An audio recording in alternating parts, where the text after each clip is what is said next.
Hi everyone, welcome back to my YouTube channel. It's your girl Lejla, your Balkan bestie, and your Balkan bestie is going to show you how to make burek the easiest, most fastest way possible. And yes, with store-bought phyllo dough. Can you believe it? I feel like it looks so authentic, like I spent the entire day stretching the dough. No, this maybe took me about 30-ish minutes of prep time and about 30-ish minutes of baking time, and it was delicious. So what are you waiting for? Roll up your sleeves and let's go. I'm using about 1.5 pounds of ground beef, one entire package of Apollo phyllo dough. I already forgot what number it is. I'll show you. Diced up one medium onion, and I added seasonings like salt, pepper, garlic powder, a little bit of paprika. You can do whatever you want. Just keep it simple. A little tip, if you don't like onion, you can finely dice it or even put it in the food processor and blitz it. It's going to be less noticeable, but mine is on the rougher side. I'm not sure why. There you go, it's mixed. Let's put it to the side. And of course, we have to clean as we go. No excuses. Oh, and girl, make sure to take out the phyllo dough so it's not frozen. Make sure it's nice and soft. Anyway, I'm taking an entire stick of butter, yes, and I'm just gonna melt it. That's all. Put it on the stovetop for a couple of minutes and melt all of it. After it's melted, just leave it for a couple of minutes to cool down because you don't want to burn yourself by accident. And I don't know why, don't ask me. This is just how it works. But we're gonna take a cup of seltzer water or mineral water or kisala.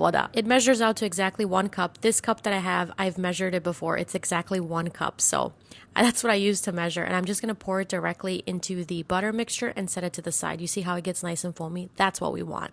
And here is the phyllo dough. It's a number 4. Now, I shared a baklava recipe on Instagram a while back ago, and I was showing how the yufka was an absolute disaster. So many of you messaged me and told me to try this brand. So this is my first impression of this brand, and it's awesome. Now, I did buy the number 4, which is, I believe, too thin, but we made it work. But I think this would be really, really good for baklava, and I'm gonna make that next because, listen, you're unstoppable when the yufka is good and it doesn't break. Anyway, girl, make sure that it's nice and defrosted and soft, and just be very, very gentle. Pull it apart, and I'm gonna put it to the side. Typically, when they're thicker, I'll do 2 layers, but I think here I did 3. So you take each layer apart, and it's going to be a little bit difficult to get it started. And you can see it's very, very thin. So I'm going to take 1 layer, I'm going to place it down, and I'm going to take a silicone brush, or you can even take a spoon, and just pour a little bit of the butter, seltzer water mixture on each layer. So we're doing 3 layers. Again, if you buy the thicker phyllo dough, only do 2 because you don't want it to be too thick. And please, it's okay. Just tell yourself it's totally okay if the phyllo dough breaks, if the phyllo dough is half broken, if it's not full. It's totally fine. We're gonna wrap it up and we're gonna bake it, and no one will know the imperfections. Trust me. Nemoj se živcirati, nemoj se sikirati. And might I even add that this is a great starting point if this is your first time ever trying to even attempt to make pita at home. I would highly recommend buying this phyllo dough because it's pretty good compared to other brands that I've used. And doing it this way and then trying it out, getting comfortable with the whole process.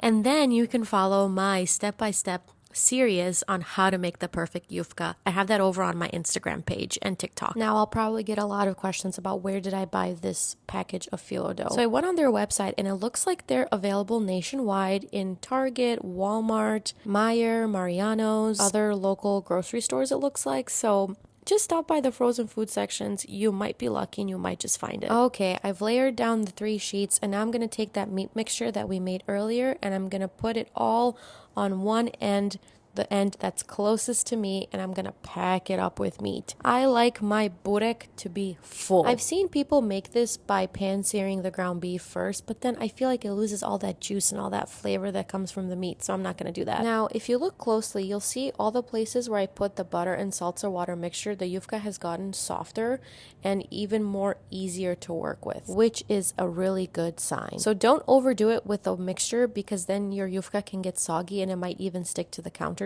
So just experiment as you go. This is the first one. All I did, like you saw, was roll it up. I'm going to take my baking dish. You can use a circle, a square, a rectangle, whatever you have.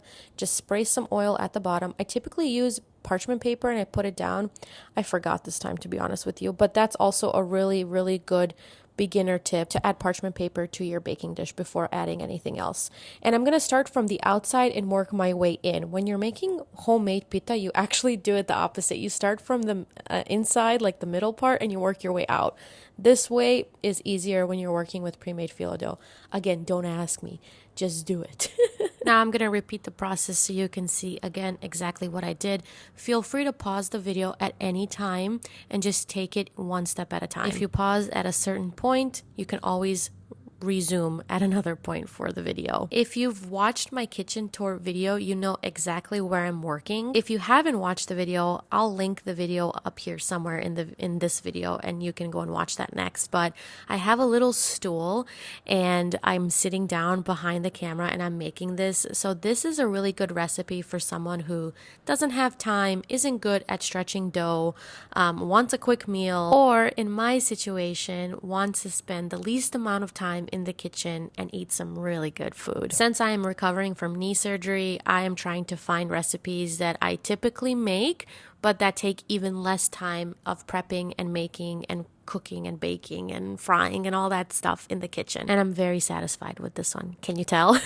And just like that, I made another piece of the pie, literally. I'm rolling it up and you see the yufka is so soft. That's exactly what we want. And I'm gonna put it in the baking dish and I'm just gonna keep continuing this process until I have no more phyllo dough left or no more space in the baking dish. I personally like this method for putting it in the baking dish because once you put everything in the baking dish and bake it, it looks very, very authentic. And that's exactly what I'm going for. And I'll show you here. So I'm going to take this new roll that I made and make sure that it's close enough to the first roll that I put in, and I'm just going to continue like that until we get a nice perfect spiral. Traditionally, pita in Bosnia are made in spiral versions, so I think that's why in my brain it's the most authentic. And the options are endless for the filling.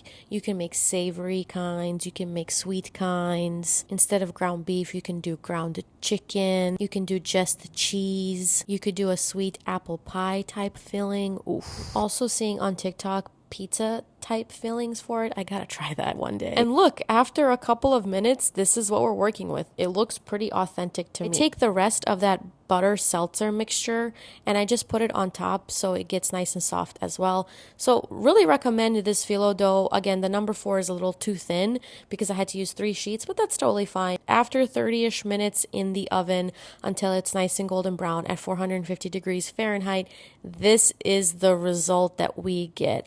I am very, very satisfied. The butter really gives it that nice crunch, gives it that really savory taste.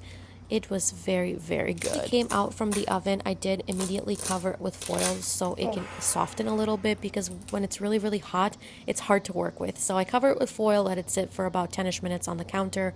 I cut it up into 4s and that is what we're working with. I really hope that you try this recipe. If you like this video, please make sure to subscribe. Click on the little bell so you get a notification for every time I post. And if you've made this before and if you know about this, please comment down below and let me know. I'd love to get your feedback down below in the comments. Thanks so much for being here. I appreciate your support, and like I said, I really do hope that you try this recipe. And I shall see you in my next video. Thanks so much for being here. I'll talk to you later. Bye.